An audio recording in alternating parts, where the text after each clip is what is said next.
So many people feel so unfulfilled in their lives, and I feel everyone is always seeking to better themselves and thinking, if I get this new thing, I'll feel fulfilled. But I really think that a lot of people's lack of fulfillment comes from a lack of hobbies. I feel the majority of people spend their days working, studying, etc., and then just like watching TikTok, Netflix, whatever, which is great. But I think it's really important to have hobbies and things that are time just for yourself and not, focused on like the outside world, work, whatever. So I have 50 hobbies to share with you for you to take inspiration from. I have 4 different subcategories which I'll be going through. So there will hopefully be something for everyone. I have my lists on my laptop here, and I made these stickers myself. That's not on my list, but there's a hobby. You can draw, print out stickers, decorate whatever you want, use them for scrapbooking, journaling, decorating your phone, laptop, whatever. Wow, look at me go. Number 1 is painting. You can paint with whatever medium you want. It's just a really, really cute, fun hobby to have and spend time doing. Journaling, it can be great for like mental, and when I think of journaling, I think kind of cute aesthetic, like stickers, colors, writing down. Number 3 is sewing. You can sew clothes, you can sew little like makeup pouches, start off really easy, adding personalizations to things. Number 4 is baking. Baking is really fun. You gotta have fun doing it. You gotta eat it after. Always a bonus. Number 5, relating to baking, is cooking. I feel so many people bake, but cooking is not something a lot of people do. But it is something that can be so fun. Number 6 is YouTube. Starting a YouTube channel is a fun thing. Time consuming, but it's a hobby that you can do that not a lot of people have. Making DIY room decor. I printed out these posters myself. You can always add or change something else as you evolve and develop. Number 8 is photography. You can use your phone or a digital camera to take cute little snapshots. You can do more artistic photography. Just take photos of sunsets. I take so many photos of the sky. Next is scrapbooking. I think it's really cute and a fun way to remember things. I like to do like a scrapbook for every week. Number 10 is songwriting, which is, I feel, a pretty unique thing, but at the same time, I know so many people who do write songs. They don't have to be great, they can be fun. The next one on my list is singing.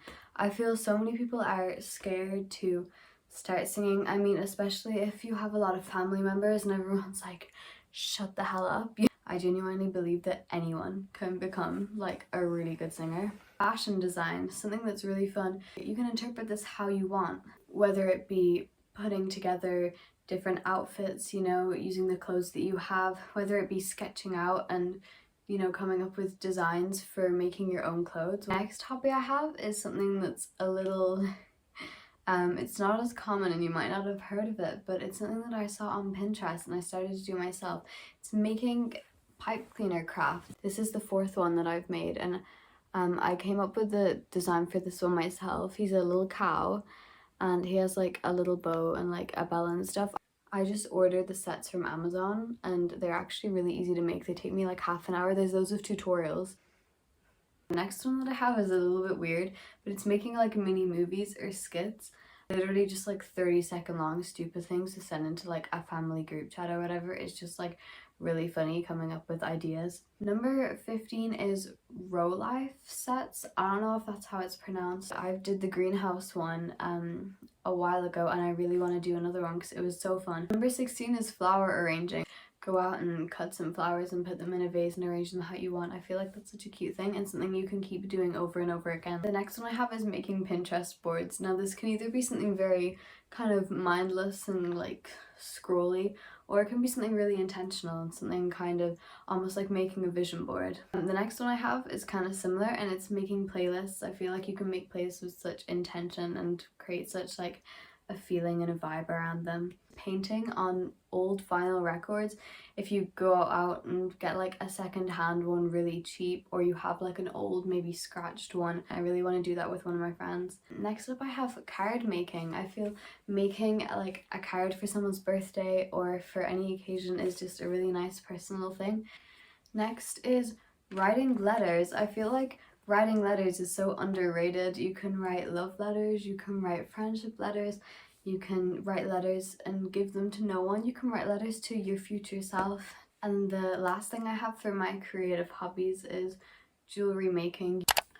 My next set of hobbies is, like, I have it under the title of kind of personal development. It's kind of hobbies that are kind of towards your physical appearance or like your mental well-being. So the first one I have is doing your nails. I have a gel nail kit and I have a massive collection of nail polish. It's something really fun. Number 24 is makeup.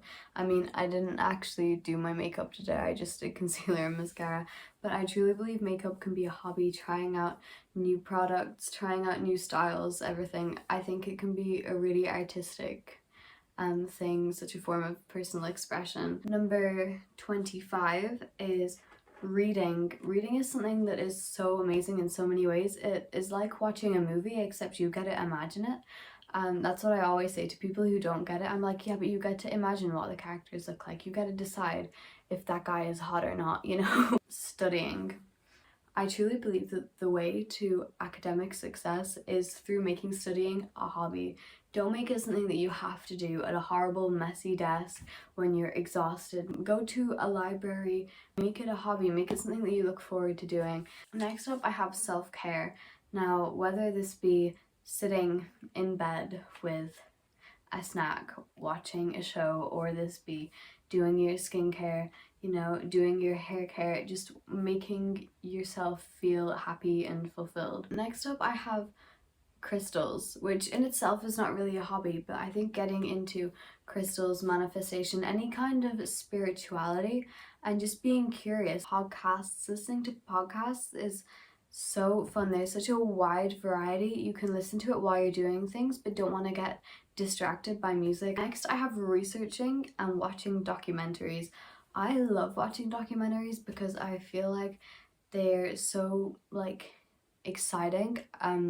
Like true crime is a big thing for me, but you can watch it on conspiracy theories, whatever you want. And the last one I have is writing. So I think writing is a really, really valuable hobby, whether it be just writing in like a diary, like journaling, feelings, whatever. It can just be such a brilliant way to process your thoughts and process your emotions. And I have is the active section, which is the shortest section, I'm afraid, but I'll give you my ideas anyway. So the first one I have is cycling. I feel like cycling is such a great hobby because not only is it a form of transportation, but it's also something fun, it's active, it can be all cute. Next, I have Pilates. I love doing Pilates. I have to do it. People think that I'm really like over the top doing Pilates 5 times a week, but I have to for medical reasons. Next, I have walking, getting in your 10,000 steps, enjoying nature, maybe even going for a walk without listening to music, without listening to something, embracing the world around you. And last up, I have sports, which is very generalized, but there's loads of different options. You know, there's the more traditional things that when you think of sport, like soccer, rugby, basketball, those kind of things. If that's your thing, great, join a team, do your training, whatever. Or if that's not really for you, if there's sports like badminton, tennis, if you prefer kind of ones that don't involve a ball that could whack you in the face, like myself. Or there's other sports that you wouldn't necessarily think of, such as dancing or swimming, horse riding. Horse riding's fun. You know, there's loads of different options for being active. The last list that I have is the fun list. These are just the things that I had that I thought were cute, and I couldn't really generalize them into any other category other than they're fun. So the first one I have is Lego.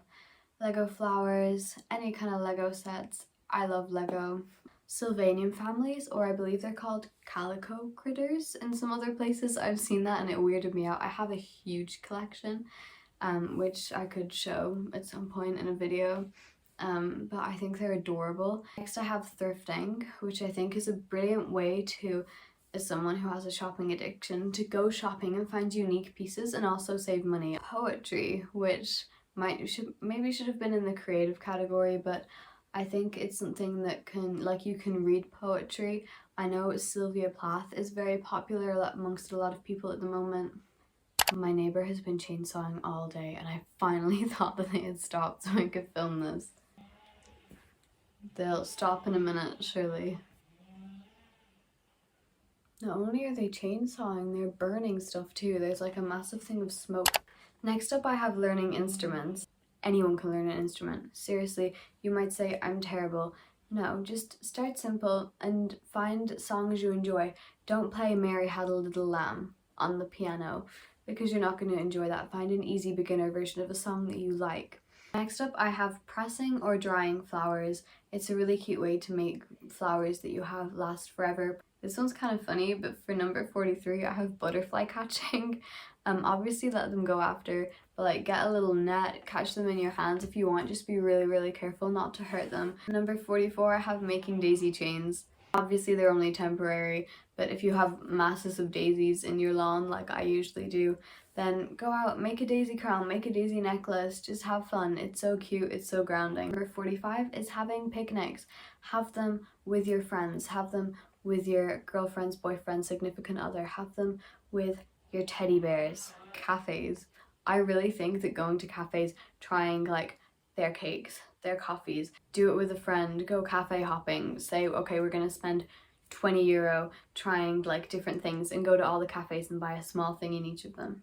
Number 47 is just generally collecting. Some people collect stamps. I mean, not really my thing, but I've heard about it. You know, just collecting something random. A lot of people have different things they collect. 48 is plants. Being a plant mom, being a plant dad, whatever.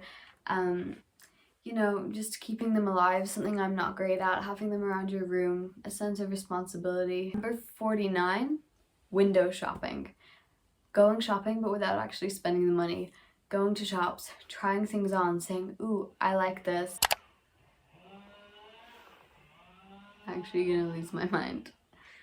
Can you guys tell that I regulate my emotions very well? I feel like most people would be screaming if this was happening to them. The last one, number 50, is making memory boxes. This was something that I learned about when I had a relative pass away and it really affected me, and a way that I found to like really help me with that loss was making a memory box with loads of things, like writing even letters to people and putting it in a memory box, having things to look back on and just kind of reflect on. I have ones that I've just like been putting things in. Even from holidays, like you can make a small one, use a shoebox, whatever, and just put things that help you remember in them. So that was all the hobbies that I came up with. Hopefully there was at least 1 or 2 things that resonated with you. Obviously you don't have to do all of these. I don't do all of these. Sometimes I do them once or twice and think, okay, great, I'm done, let's move on. I hope that I've given you some ideas and that if anything resonated with you, it can help you live a more full life rather than just watching TV and scrolling on TikTok all day long.